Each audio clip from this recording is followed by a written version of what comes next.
do you know about Sir Isaac Newton? Lucasian Chair of Mathematics at Cambridge, co-inventor of calculus, his 3 laws of motion, inventor of the reflecting telescope? No? Yes? You may or may not know these things. Here's the thing you do know. Once, Sir Isaac Newton was sitting under a tree when an apple hit him on the head, caused him to realize that gravity was a thing. Here's another thing you know.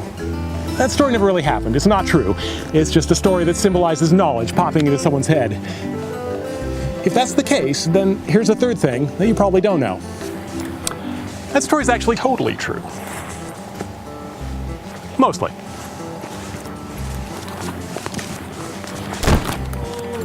Here's another story about the same type of discovery, and it starts with someone you've almost certainly never heard of. Hero II, the king of ancient Syracuse. Now, Hero had a problem of the type that just seemed to plague aristocrats. He'd commissioned a goldsmith to make him a crown, not for himself, for one of his statues in one of his temples. And he began to suspect that that goldsmith had cheated him. Now, in the employ of this king was this sort of professional smart guy that you probably have heard of. His name was Archimedes. Archimedes was an engineer, a philosopher, a mathematician, and the sort of guy that you could assign problems like this. So, Hero called upon Archimedes, and their conversation probably went something like this. Hero said, "I gave the goldsmith some gold to make this crown, but I think he kept some of it for himself." And Archimedes replied, "Okay, so weigh it and see if it weighs the same as the gold that you gave him." Hero said, "Well, of course I did that already. He wouldn't be that stupid. He would have replaced the missing metal with something less expensive, like silver, so that the weight stayed the same." And Archimedes replied, "Well, okay, so melt the thing down and see if it's an alloy instead of pure gold." And Hero said, "You can't do that. If it is pure gold, I still want the crown for my statue." "Ah," said Archimedes, "you want a method of determining whether a thing is composed of pure material without altering the thing itself." And then he probably trailed off because he didn't actually know of such a method. He needed to find a solution, or he needed that solution to find him. If you don't recognize the setup of the story of the Archimedes principle, you'll recognize the ending, which I'll get to. It contains the same event that's symbolized in the story of an apple hitting Newton on the head, or a host of other stories like that. A moment of pure inspiration, of an idea coming down from the heavens, of God reaching down to connect 2 particular neurons. It's a discovery of truth in its purest form, symbolized by something mundane and everyday, transformed into something transcendent in the brilliant mind of true genius.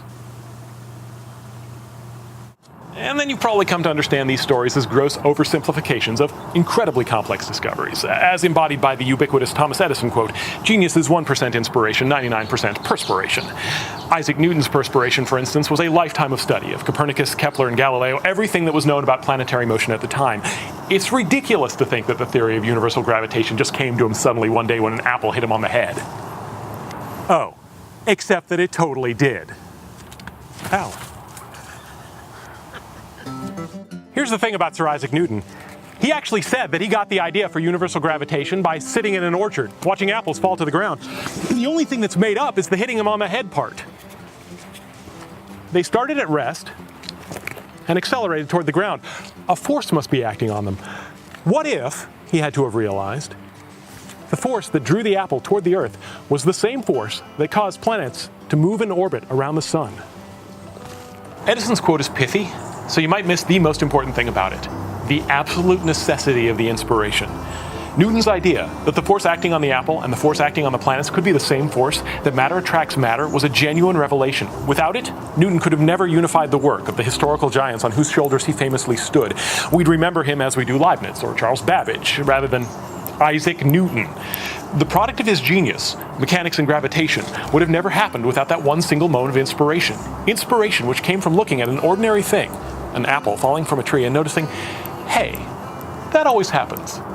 Why is that? So back to Archimedes and his figurative apple hitting him on the head.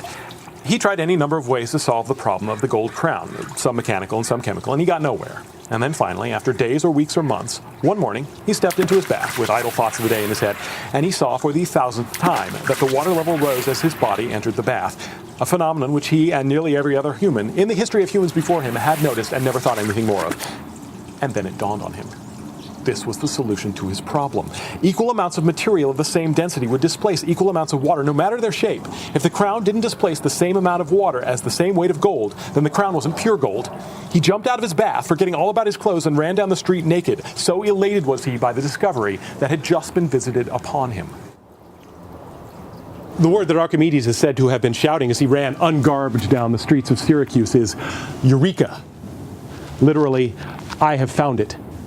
Now, unlike Newton and the apple, this whole story that I've just finished telling you is almost certainly apocryphal. It appears nowhere in the writings of Archimedes himself.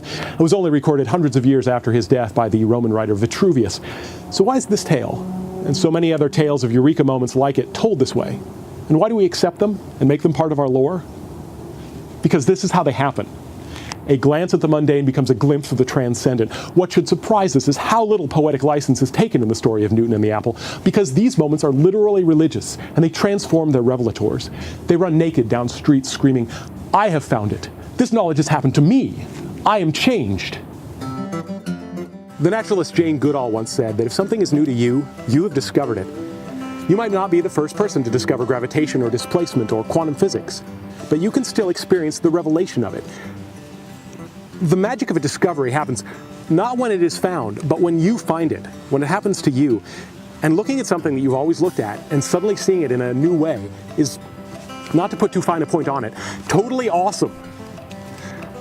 This is the Inquisitivists. We're going to take a look at old ideas and try and find something new in them. Come with us. I think you'll find it enlightening. Maybe literally.